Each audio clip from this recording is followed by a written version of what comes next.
Mates and Moments podcast today. I'm your friend Jazzy, and you're joined by the usual crew of Vinzi, Christian, and Sunny. I was thinking over this past week about a particular topic that's quite close to me, I would say, and I've been thinking about it quite a lot. And that's the topic about, what it means to be South Asian, what it means to be Desi, I guess, in general. And I was watching a film recently, and I was so happy by watching this film. I was so pleased by watching it that I could connect to my cultural roots, that I could connect to the language, I could connect to the people within that kind of dynamic in their acting skills.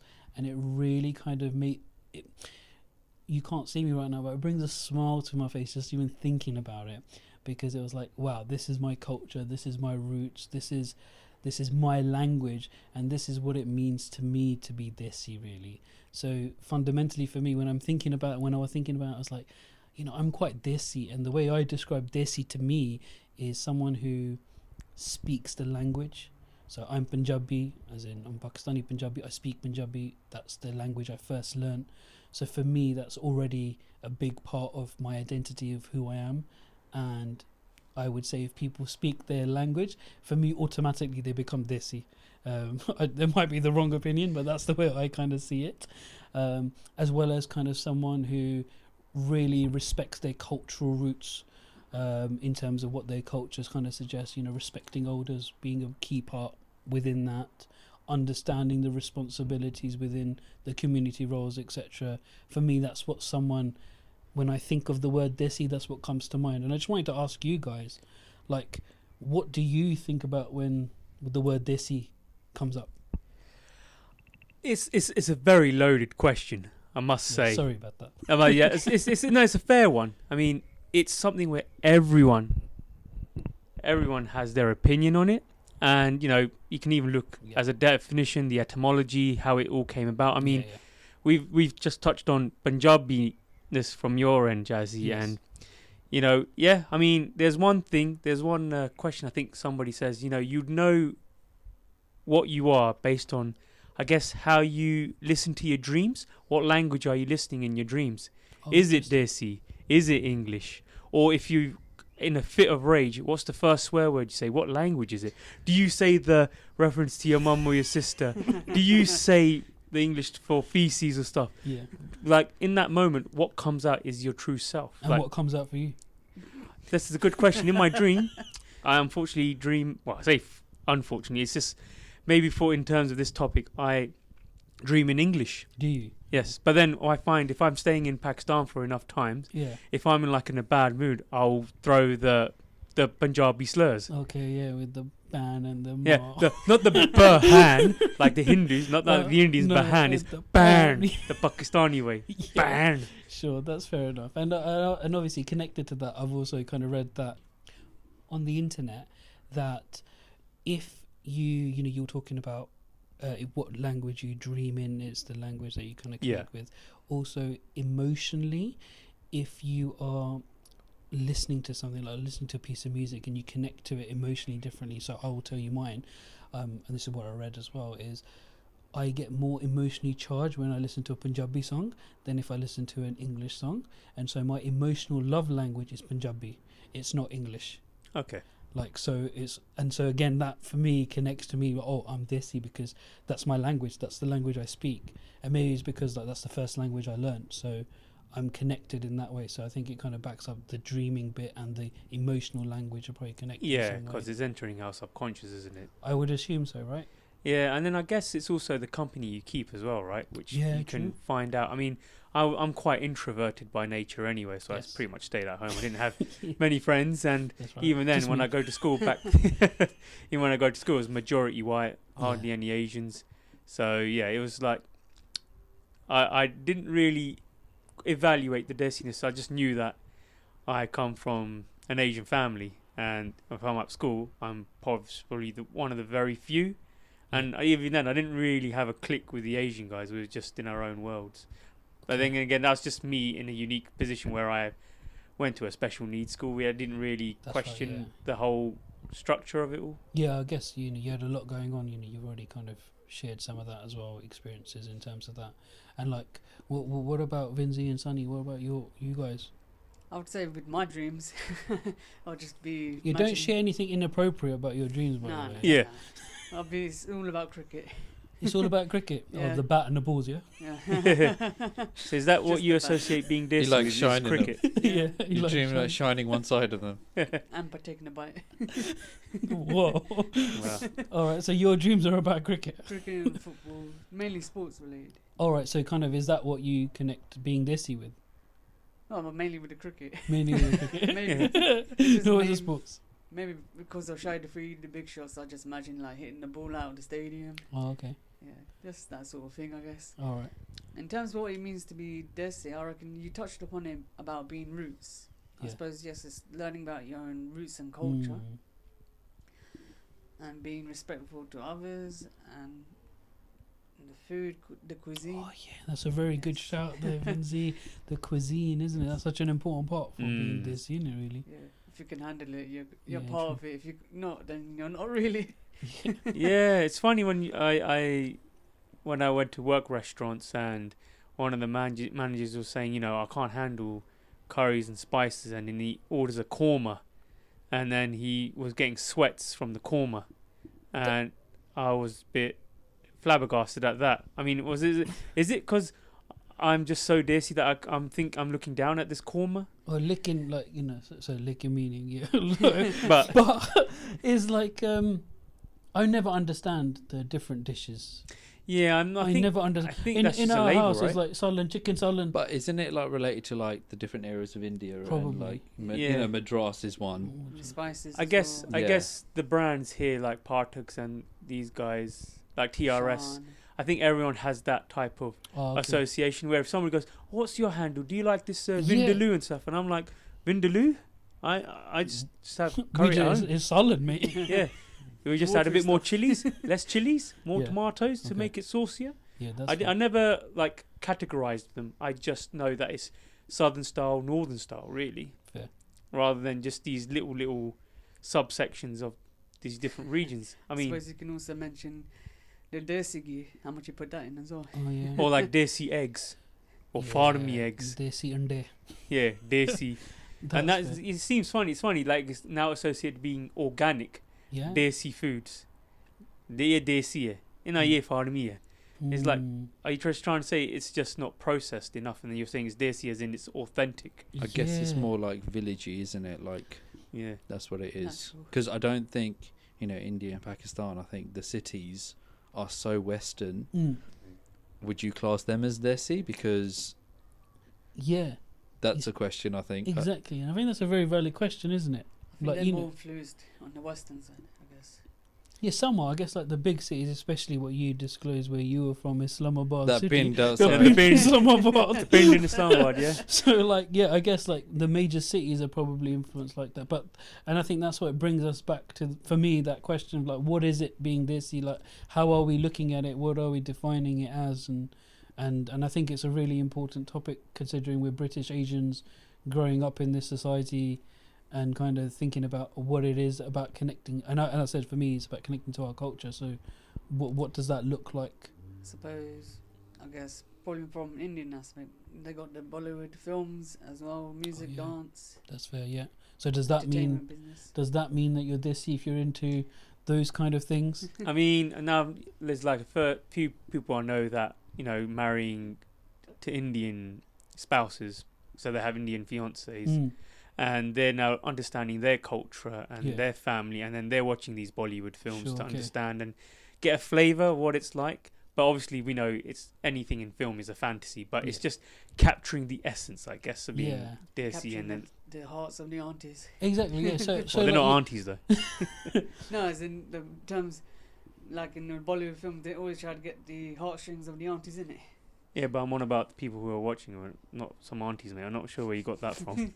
So he's like kind of like connecting the like what it is, the cult. So it's like the culture, isn't it? That's what you kind of say. Yeah. They're watching the culture, and this is what it's this like represents. their education. Yeah, this is what it represents. So if somebody says this is what like Asian culture looks like, you're saying, oh, you go watch a Bollywood film. Oh, mate, at school, one of my relatives, right, same year, right? He had a history class, and they were talking briefly about India. and he decided to bring no entry film and play that. Yeah, I remember and I was that. like, oh my god, I cringed so much. I remember that. I was like, mate, that. if you are not Desi, if you're getting this type of... That is the worst film to kind of bring in to watch. I don't know if Vinzi and Sunny have seen No Entry. He was Salman Khan. Salman Khan. Yeah, with Basha Basu. Yeah. Like that particular scene, the song, one of the classmates, like, non-entry ish with a gully. Yeah, basically, this is basically like softcore porn. They is what he played said. it. They played Yeah. we actually watched. I wasn't in the class, but when I heard it, I cringed so much. Unfortunately, I was in that class. And they were looking at me, and I was looking at them. I was looking at the guy who brought it in. I was like, what an idiot. Like, if you're going to bring something to represent the culture, this is not it. This was early 2000s. You need to bring like Gubby Hushy Gubby Gum type stuff to kind of showcase that. And I guess like that incident really highlighted the difference between, I would say, us as Asians and, let's say, the white population within my school. That really kind of signified that, and I'm glad that you brought that up, because that event was just like, they were like, what is this crazy stuff? Like, the reaction from the white people within my class were like, what is this? Like, they're doing this, and now they're doing this, and then they're dancing, and now they're doing this, and she's like semi-naked, and you know, what is kind of going on in all of this? And it really confused them. For us, it was, I guess, pretty, not even normal at that time, but it was like expected. We could expect something along those lines of, this is what films might look like. But for them, it was a completely different whole world. And for me, that's one of the key events that kind of stands out. Like, I guess, knowing and feeling different to this kind of population. And, you know, maybe I'm never going to be able to fit in with the white population as much. Yeah, I think one aspect was, even that when I see their lunch, they used to have like the ham sandwiches and the wagon wheels. Yeah. And I couldn't have any of that because obviously it's haram for me. Gelatin. It's not halal, brother. Is it not halal? No Not gelatin. turkey ham, no. Gelatine, not gelatin. Turkey ham didn't Gelatine. even like come out at that time. Like, we didn't even Yeah. know about turkey ham. Yeah. But it's like gelatin, stuff with gelatin. Yeah. My mum goes, gelatine and Yeah, gelatine. Is that- Absolutely, the emphasis on all of that. Like, did Sunny and Vince, did you guys have any like school experiences like that? No. Which, oh, unless you probably blended it with everyone, didn't you? No, man, I'm embarrassed to say it. Go on, go on. come on. No. Oh, oh, sandwiches. It's not going to be the favourite of. It's not going to be the favourite of Sunny's. Cucumber and ketchup. Cucumber and ketchup. Well, you had But that as a sandwich. Yeah. I don't think that's That a makes you Desi. Desi? How does that No, make no, you that Desi? No, I doesn't. didn't say. I guess it might make you Desi putting weird flavours put together. Yeah. That's but- more English, isn't it? Cucumber Yeah. sandwiches? Yeah, He just added ketchup to make it his own yeah, twist. That's right. Yes, I had weird eating habits. Yeah, let's not go into it's disgusting. Yeah, we can talk about your eating habits in another episode, like, not this one. But yeah, I guess if you're enjoying what we're talking about so far, you know, please follow us on, you know, Instagram, TikTok, Facebook. Spotify, Facebook, YouTube. We're Me. all on all the Trying kind to of get those social media Patreon platforms. going as well, mate. Yeah, we'll have Patreon going hopefully soon. Please kind of share your stories and tell us what it means for you to be Desi. You know, what does Desi mean to you? You know, write in. We would love to read your comments and for you to be part of this kind of conversation, really. It'll be really quite cool, I think. Yeah, definitely. Even non-Desis as well. You can let us know, you know, any questions you have. Yeah, And then- exactly. Yeah, to find out more about our culture. I just remembered. What did you always had remember? the Rubicon mango carton with it as well. Oh, Ah, yeah, I there we remember go. that. Carton. Yeah, the Rubicon. So you can, as the listeners can probably hear, Vinzi is the foodie. All of his conversations are about food. Yeah, just Yeah. eating it, but I can't tell you what it is. Yeah. Can't describe it. I If guess it's good or bad, it's good enough Yeah. for me. yeah, I guess one thing, I think, of course, we've all married Desi as well, right? We didn't go outside the Desi. Yeah, we all married Asians, yeah. Yeah, and then obviously my wife is native to Pakistan, Yeah, mine brought too. over, and you know I had to obviously improve my communication skills, Oh, learning the language more. yeah. going around with the in-laws and picking up, you know, Fun. characteristics, gestures, and how they conduct business and stuff. And you know, it was a bit of an eye-opener, and you know, it made me try and understand, be more empathetic on that side, because obviously there's this association with people from back home, Yeah. and from our point of view, but then I saw their point of view as well. So one example I can give when I was in Pakistan was when we go to Pakistan, we see people's hairstyles, right? and they look at them, they just look like brushes on their head, like mop heads, because they had the mullet. But then when I'm amongst the Pakistani side and they see a Western guy with short back and sides on top, he goes, look at this carpet rug of a head. So it's like, I've seen two sides of it. Yeah. And it made me, think, it's good to be in the middle rather than taking a side of being Desi or non-Desi, or just having that stuck-uppedness about it. Yeah, absolutely. And like talking about that, like, we use the word Desi quite a lot, but yet we don't know what we're referring to, because obviously some people might, I know it sounds quite bad, some people will use people being Desi if they're from the Bind. Yeah, fresh off the boat. And fresh off the boat, dare I say, uneducated, don't have that. But I don't see it like that. That's not my connection. So, like, I just want to make it clear, like, that's not what I'm talking about in terms of that. I'm talking more about, our, I guess, cultural aspect of it all, which kind of, I guess, brings us to the point, especially the differences, I guess, when noticing growing up, that I am different, because I'll share a kind of a little experience that I had is throughout obviously my schooling years as well, and obviously I know we're not talking about school, but lots of things happen in school, right?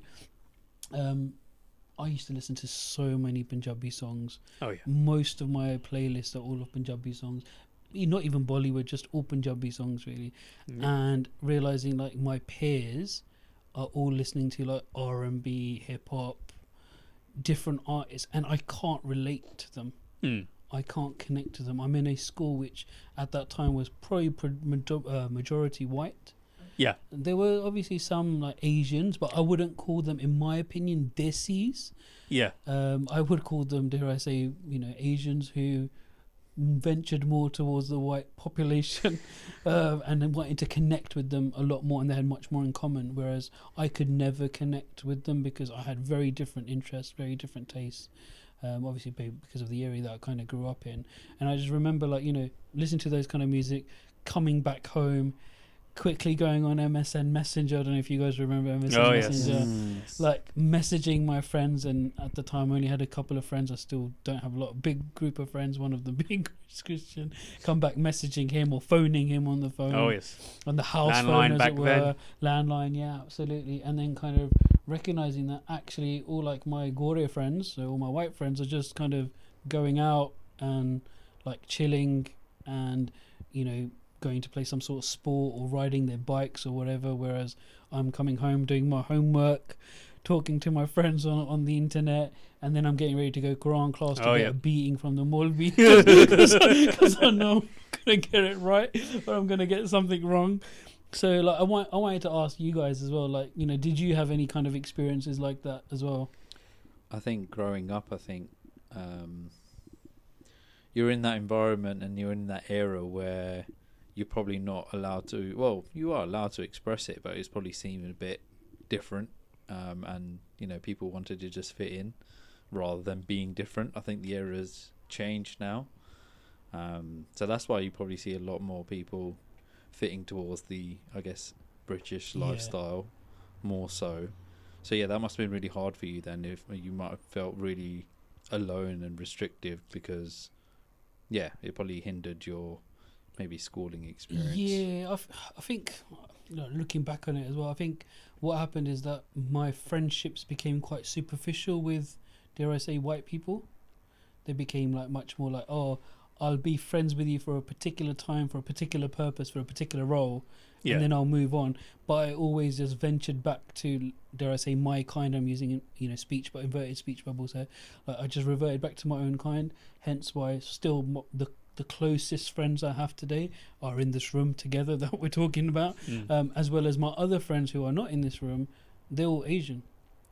Like my whole friendship circle now is full of Asians, especially my closer inner friendship circle. The outer one is fine, and I've got a few multicultural people within that group, but my inner circle's full of Desis. Yeah, I think there is a moment in school especially that changes, or it changed for me anyway. I think it was when we got into sixth form and college, and that was the moment where people who were brown sort of got together even more and just stuck together.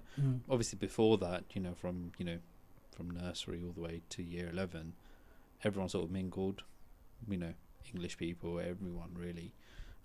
So yeah, something does change. I don't know what it is, but something does change. Yeah, I think you're absolutely right. Vinzi, did you have that experience as well, like where something just kind of changed in school?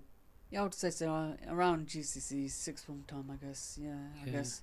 I think for me, quite a few of my friends just dropped from GCSE, and then some just carried on with A levels to sixth form. What you mean, up and there or? Yeah, up and there. Oh, so that's the other thing as well. As I just said that, we just kind of popped out. Sorry to cut you off there, Vince. Right. Yeah, what's the difference between being up and there and Desi? I guess it's you're amongst yourselves, right? Your own kind. So up in there being own kind and Desi being... Well, if we're going to talk a definition, it's a diaspora of all the Asian countries, right? You can get, like, I'm just on about us, like, you know, what it means just to being us. brown. Forget about, like, so just being our skin colour. Yeah, I mean, essentially that's what people are going to think, right? Sure, okay. I mean, can you get, like, for example, like, I see up in there as people who speak my language. right. So this is probably where maybe, say, people have a bigger net. Sure. Where they'll maybe see someone who's like Gujarati speaking, but they'll say, "Oh, it's up and now because it's Indian." See, I wouldn't make that connection in my head. I would say that somebody is South Asian. So again, see, this is like so important, and that's why I thought this was quite a good discussion for us to kind of have. I think it's that diaspora that makes it. Yeah, absolutely. Because it just kind of came to my head. So sorry to cut you off there, Vince, about the being up and being Desi and all of that shenanigans. Yep. Yeah, I said most of my friends, they did kind of split from either GCSEs, went to college, and some went to A-levels, university. Sure. And I just went to A-levels and just went straight into working life. And I say, one thing I wanted to bring up is, what type of habits have you, like, is there like any Desi habits that you can't experience? Because I've got one anecdote for myself. One time my friend came to my house. Yeah. And I guess they want some snacks or sweets in it, so you gotta entertain them. He saw a tub of celebrations. Yeah. He's like, he's gonna go for it. I was like, no, you don't want to go for that one. And he's opened it. Yeah. And it's full of what's it called? It's like the sewing kit stuff, equipment. Oh yes. So the sewing kit and all the needles and tug and all of that stuff in there. Well, it's like when they see the cart door and they open its dial, innit? That's right. Yeah, all those kind of you don't expect that. So is that a habit that you've got still? No. Is that something your mum still has? Yeah, I'm gonna take advantage of it for my for the next generation, my kids. Like there's no sweets in there. There's actually sweets in this one. No. Here's a surprise for you kids. Yeah, that is so true, isn't it? Like growing up, you would see in the fridge, like, you know, so much kind of happening, so much kind of going on. I guess it's being resourceful, right? You don't want to buy more tiffins. You just get what's available, whatever boxes and packaging. I guess so. I guess that's probably South Asian mentality, in it, of being in that kind of culture, I guess. So, like, I also wanted to kind of check in with everyone. I thought it'd be quite good just to kind of, as I've kind of questioned you guys quite a lot, I think, today, I had a few more questions for you. Yeah, go for it. Again, thinking about all of this. So, just as, you know, all of us, and obviously I'll think as well, is like, what's the one thing that I guess our parents, especially our Desi parents, like, never understand about us? What do you reckon? I say technology. Okay. And what about it specifically? I say mobile phones. They don't understand mobile phones. Yes. Go on, give us an example. Give us one of your stories about this. Gave my dad a phone. You gave your dad a phone? Yes. Oh, that's nice of you. I don't think you bought it for him, though. But my older brother and sister, maybe. But they gave him the phone. Yeah. He had it a few days, never used it. Even when rang him a few times, never answered it. Yeah, that is a good shout. And then eventually just lost it. Oh, gosh. I think it was one of those old school phones like those Nokias. Oh, the Nokias. Yeah. So Desi parents not understanding technology or how to use that. But funny enough, my mum's now, she's not an expert, but she just used the iPhone completely now. Yeah. The iPhone, the WhatsApp groups. The auntie WhatsApp groups. That's exactly what I was going to say. WhatsApp groups now for the elder generation from our parents. Mate, they send you all of this weird stuff on it, and how much they use TikTok, man. And Instagram. Like, goodness me, there's so much onto it. I don't know about your family members. Oh, yeah. How much gun they send you. Yeah, but they spam it so much. I sort of hope that they grab onto this and they can spam this over. Yeah, spam Mates and Moments podcast. Please do Auntie that. G, Uncle G. Well, I know you. I know I heard that voice. Yeah, well, there you go. So a familiarity, isn't it? Absolutely. All right, so that's a good one, actually, Vinzi. Thanks for kind of sharing that, I guess. And this doesn't have to go specifically to anybody else, but, what do you think the most Desi thing is about you individually? Good question. Silence. It's a good question. I think, what, there's a misconception about Desis. Okay. So I think it's the comedians with the negative stereotypes. Okay. It's about us being conjuice. I don't think we are. But this is about you. So what's the most Desi thing about you? I think I'm generous. Okay. I think, But Desis are not generous generally. No, I think this is the misconception. Because, when they say they're stingy, this, that, and the other, and I'm like, through my experience, no, it's the opposite. We're more generous. We're more thoughtful about our friends. That's fair. We want to give them something, something from us like to share. I don't get that from non-Desis. I see. I think they're the ones that, I'll split this much, I'll owe you this much. They're a bit funny around when it comes to owing money, or offering something, or you offer something but they don't give anything in return. But it's like, I'm not expecting anything in return. Sure. I'm doing this out of the goodness of my heart. So it's like the nice gestures that you're going to offer somebody. Yeah. That's like a Desi. And I guess that is quite a cultural Desi thing to have. And especially Punjabis, like we do that quite a lot. And it still depends the guys you do come across. I mean, I do had one Asian guy. He never gave me my money back. Okay. Still doesn't to this day. But no, but in terms of cry over little pennies. But I'm on about that's like favours. I'm on about in terms of you giving something. Yeah, he's on about just being generous to people. Like, for example, if I was coming to his house or whatever, the likelihood is he probably won't send me away empty-handed. He would want to send something, even if it's like a cake or a fruit or whatever. Not just to you, for your family. Yeah, it will be something significant and vice versa. So I think that's kind of like a cultural thing. Like, South Asians are hospitable. Like that is the word. I mean, you see it on people's vlogs and things like that. In terms of traveling, they go to the South Asian countries and they just love the hospitality there. They treat their guests so well. Like, guests are, at the top of everyone's attention. Like, you've got to treat your guests well. So I'd say some people say even as gods, like in some cultures. In some cultures, in South Asia, isn't it really? But they are a high priority. They are. And the other question I wanted to ask is like... sorry, go on, Vinzi. Sorry. Just wanted to add on to it. Like, with special occasions, like someone's had a newborn or someone's getting married, they'll come with matai to different families' houses or friends' houses. That's fair. Yeah, that's true. So it's like as Sonny mentioned, the hospitality of it, or the affection shown in somebody's happiness. Yes. And I know some people will be like, that's not always true, and I get it, but generally speaking, that's going to be the idea. Yeah, I think that's just like, I think it's just being in this country, I think, rather than, because if I do go to Pakistan, you see people going out of their ways. It's hard to balance these worlds, isn't it, that we live in, between being South Asian, being Desi, connecting to our culture, understanding the Western culture, the white culture, and how that kind of works, and living within that system, and then having a system within that system, I think becomes quite challenging. And I guess capitalism brings out certain behaviours in people, I guess. Naturally. I feel like with the British side, I don't know, from my early experiences, I felt like, I kind of just assumed with British, like from what I see, not like the royals or whatnot, but just in terms of a British person, like they'll be more respectful, give way. So no, they have a system of okay, so more mannered. Well, more polite. More polite. Yeah, that's what. When I was growing up in, I think early. So you picked that up.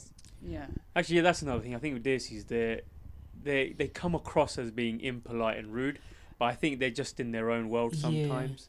I guess so. I guess there's some people like, oh, where's the manners? Where's the thank you, hi, excuse me? It's like going through. It's like nobody in Pakistan goes, Mehrbani karo janab si. Yeah. But I guess they will do that here. Like that will happen. It happens a bit more here than it would. Hello ji, hi ji, how are you ji? Correct. Please, thank you. Like some people's dad will chat up Goriya in their shop. Oh no, we can talk about the riz that my family have. Yeah, the riz gang that your family have. Anyway, student discount. Risk. Riz. What's the one thing that you think you're gonna pass down to your children about being Desi? I think from me, I would say I would love for them to go back to Pakistan. Yep. And experience where our ancestry actually comes from, because that's good. when I've been traveling around, people look at me, they don't, I say I'm British or I'm English. They don't really want to know that. They want to know where I'm from. Yeah, your heritage. Yeah, they don't want to know where I've come from. Yeah. They want to know, you look brown, like, where are you from? You're So I have to say Pakistan. Mm. So no matter where you are in the world, your heritage is always going to be Pakistan. Yeah. So for them to experience that lifestyle and where our families come from, I think, traveling back there would be... That's a very good one. I'll probably circle back to what Jazzy said at the beginning of this episode about language. One thing I would want to ensure is that my kids still maintain the language that I've listened to from my family and the community. Yeah. Just maintaining that extra language. It's good to always learn any languages across the world, 100%. but definitely from your family. Yeah, I think those two are really good options. I would have said the same. Vinzi, do you want to add? Yes, I agree with those 2 points, definitely. And I would say, for me, embrace it. Embrace your heritage and embrace Very what good. you That's a good come one. from. And don't be... You do come across some who are arrogant, who have arrogance about themselves, just to avoid Can you care to elaborate a little bit more, Vince? It's a bit vague. Well, I guess what he's saying is like, respecting your culture, respecting your roots, understanding. Oh, so basically your roots. not look down. Yeah, don't look down upon it. Like, oh my God, where do I come from? It's lower than me. He's basically just saying that with other cultures, you can open your mind to different things. Yeah, that's okay. Fair. That's fair. That's fair one. From other people. I think all three have been fantastic answers, but they're really good. And I thought, why not end this episode on something which is a little bit kind of fun, a little bit kind of jovial, really, in essence. And I'm just gonna, I guess, quick fire some questions. Some will be a little bit harder, and I know some of you are gonna struggle with a couple of these questions, I think. But we'll kind of kick off with a really easy one. Like, what's one phrase that every Desi kid has heard growing up, do you think? Apart from the swear words. What was that? Apart from the swear words. Apart from the swear words, obviously. Come on, we've got one. Puttar 806 laga. Okay, so that's channels. Tuade. Sunny shaking his head. Vinzi said Otwadi. Yeah. Teri khair. Yeah, that's it. For me, it was like, Puttar, lo ki kahange. Oh, yes. What will people say? Loga ne ki aakhne. Like, Yes. don't do that. What Why? will people What say? will people say? What will people think? I think that's like such a common thing that I heard so Why can't you much. be in my- like your cousin? Absolutely, like exactly, just behave. Oh, yourself. flani na dekh ek khana. Exactly. Look at the other person. Look at him. What is he doing? And I guess then, and I know this is definitely important for Christian especially, is what's a Desi mum's solution to all illnesses? Oh, wow. Kulwanji oil. Kulwanji oil, Or yeah. kulwanji onion seeds. Onion seeds. Dua. Yeah, dua. Yeah, just Lots pray. of dua. Panch Just pray. surte. Yeah, I had her haldi milk. Oh, yes. Haldi Yeah, milk. Just have haldi milk. and Oh, you'll be fine. the Haldi best milk. one. Guava For as any well. wounds. Guava. Any wounds, Yeah. get some honey, slap that on, wrap it around, get all that infection out. Yeah. Don't fight all the infection in with antibiotics. Get some honey, boys. I wonder if the listeners can verify some of these Maki. as Maki laga de. key terms in terms of that. Right, now I guess the next three are going to be a bit more harder and a bit more tricky, right? So the first one is, where do you think the word Punjab comes from and what does it mean? Isn't it 5 rivers? Perfect, you got it, man. It means land of 5 rivers. But where does it come from? Where does that originate from? Do you know? Ooh, I mean, by the probability, since it's... Are you talking about actual time? Yeah, Like where does the Punjab word actually come from? Just give me any name. India, innit? No, close. It's Persian. Persian? It's Persian. It's a Persian term. Yeah, so Punj obviously is 5. Arb means river. No, that's Land of 5 rivers. that makes sense, actually, because when they had the people from Arabia Exactly. doing businesses and Urdu came through, and I guess they had a bit of an influence. Exactly. Now it's going to be even more of a harder question. Oh, because Punjab is the land of the 5 rivers. What are they? No. Yeah, pass. Yeah. Pass. Any idea? Come on, man. It's not going Pass. to Well, be. we- Indus. No, not Indus, no. Pass. Well, two of them, obviously, they run through Pakistan, and we live near one of them. Our place is next to it. Well, my place is next to it. No idea. No. Hard pass. Hard No, pass. pass. Sunny, Vinzi, no. Passing. Jhelum, Okay. Janab, Yeah. Ravi, Bees, and Sutlej. Oh, Okay. yeah, Ravi River. Yeah, Ravi. So obviously in Gurdas Maan song, Ravi to Janab puchda ki There you haal hai go. Satluj. So you should know that. That's bad. And then something which is more meaningful. So what three things do you think that are essential for you to be considered Desi? Language. Language, good. One more. Style. Style, and final one. Food. Food. Food. Flair. What was that? Flair. Flair. I put culture and respect as well. Okay, yeah. So in Pretty terms much of- talked about all that in the whole Absolutely, like we've talked about like so much stuff in this episode, and there's so much more we can talk about being Desi, what it means, being Upper, being South Asian, the connections we have living in these dual worlds that we have, Yeah. and our dual identities that we have between And them. we're not the only ones talking about this. There's so many other podcasts doing the same thing. Absolutely, there's a lot of people kind of talking about it, a lot of people in the same position and same kind of situation that we're in. But please share your stories with us. We would love to read out your stories of what it means for you to be Desi, what it means to be Desi to you, what it means to be Apna. You know, share your stories of your illnesses and the treatments that your mothers kind of send out, and whatever you want to kind of share in today's episode. So again, just a plug in for all of our social medias: TikTok, YouTube, Insta, Facebook, Spotify. I think those are all the ones, Yeah. right, boys? Patreon still pending. Patreon's still pending, so that will come up. But thank you so much for listening. You've been wonderful. Thank you, all of you guys. Really appreciate that. Take care, everyone, and we'll see you soon. Thank you. Bye. Take care, everyone. Bye.